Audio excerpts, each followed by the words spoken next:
Welcome everyone. Myself Priya Bhosle. I will be guiding you to learn the first chapter of Political Science, Working of the Constitution.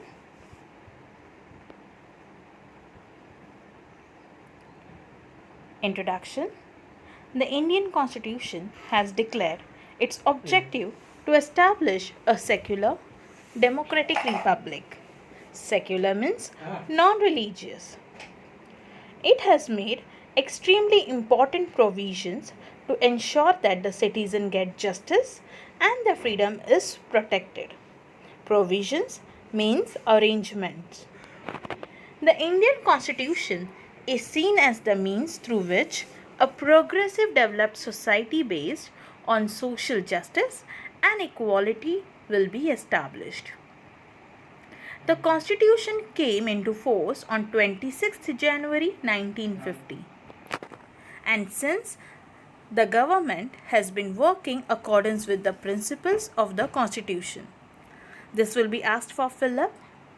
On which day the Constitution came into force? It is 26th January 1950. We will primarily focus on three areas: democracy, social justice, and judicial system. Judicial system means legal system.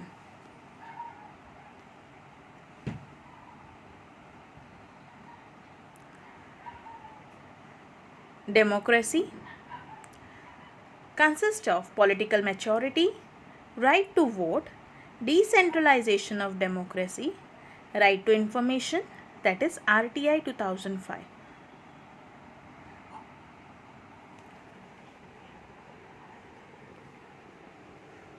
Political maturity.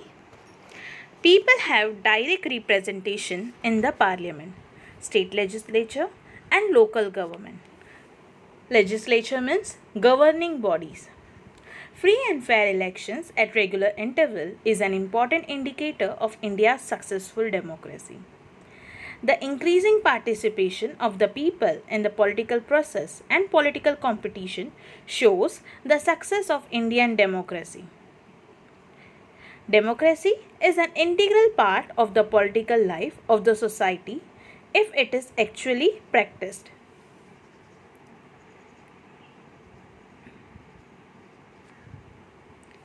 Right to vote.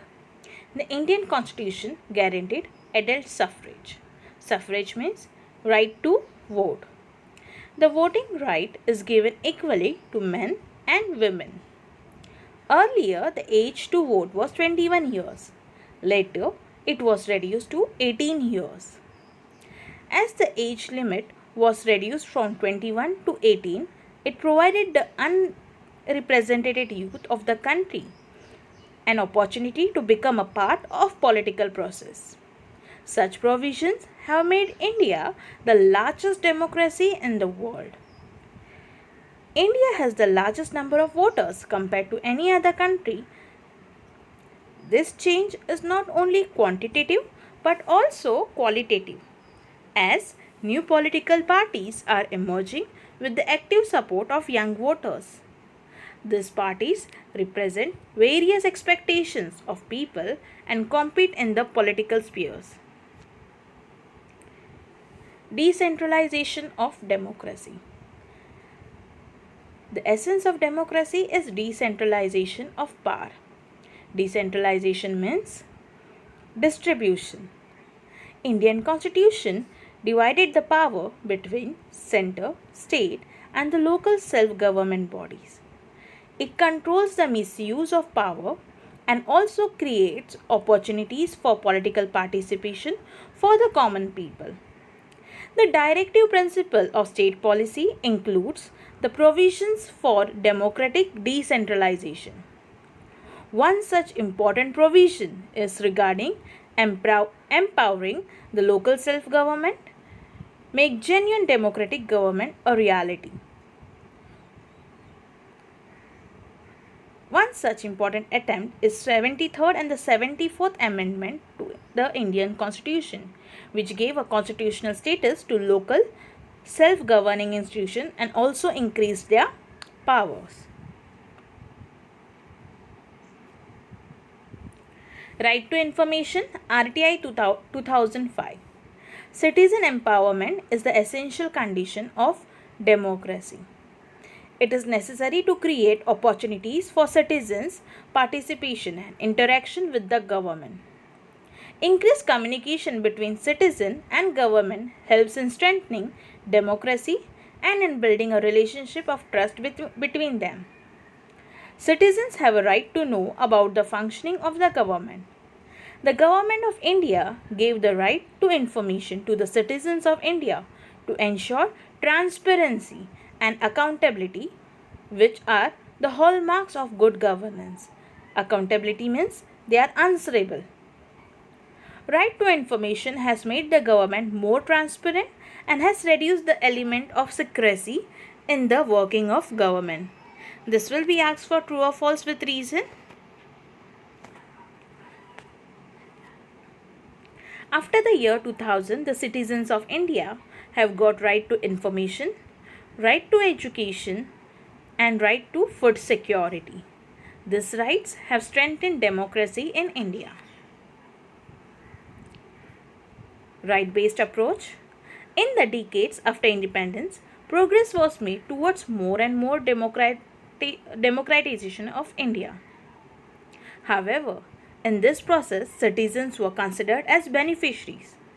In the last few decades, the development is considered as the right of the citizen. Starting with the social justice and equality.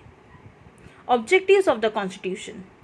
A new progressive society based on values of social justice and equality was the objective set by the Constitution.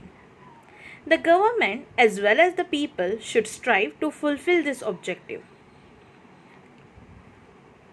To establish social justice means to remove conditions responsible for injustice, to insist on equality of dignity for all individuals, no discrimination on the basis of caste, religion, language, place of birth, gender, race, property, etc.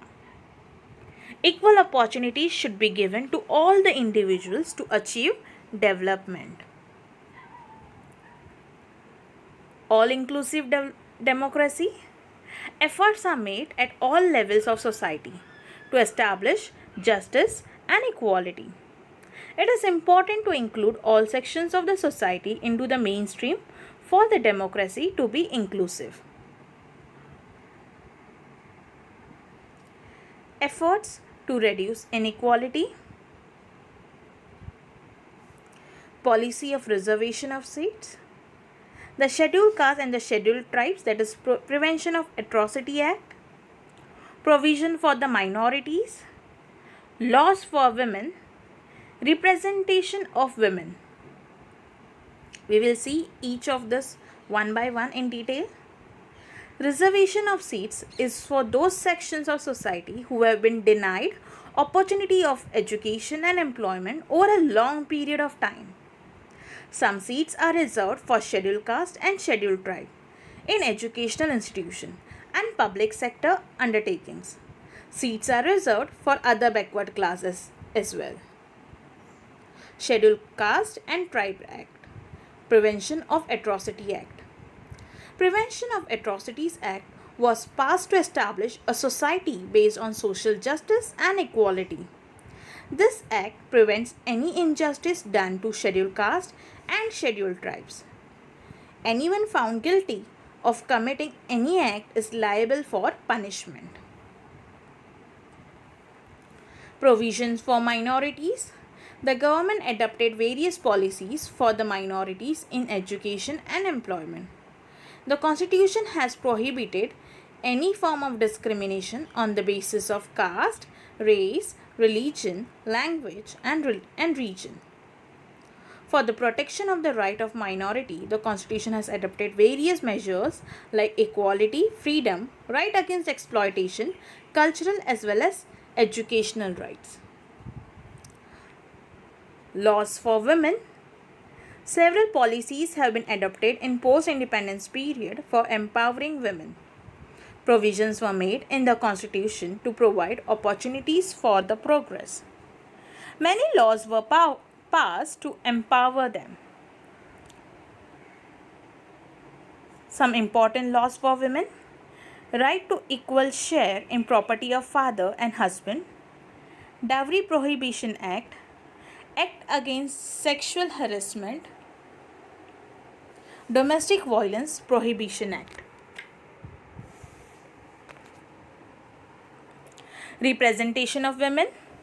The 73rd and 74th Constitutional Amendment reserved 33% of seats for women in local self-governing bodies. This reservation has been increased to 50% in Maharashtra and many other states. This is a fill-up question. For mitigating injustice meted out to women, National Commission for Women has been established. Similarly, commissions were set up at the state level also.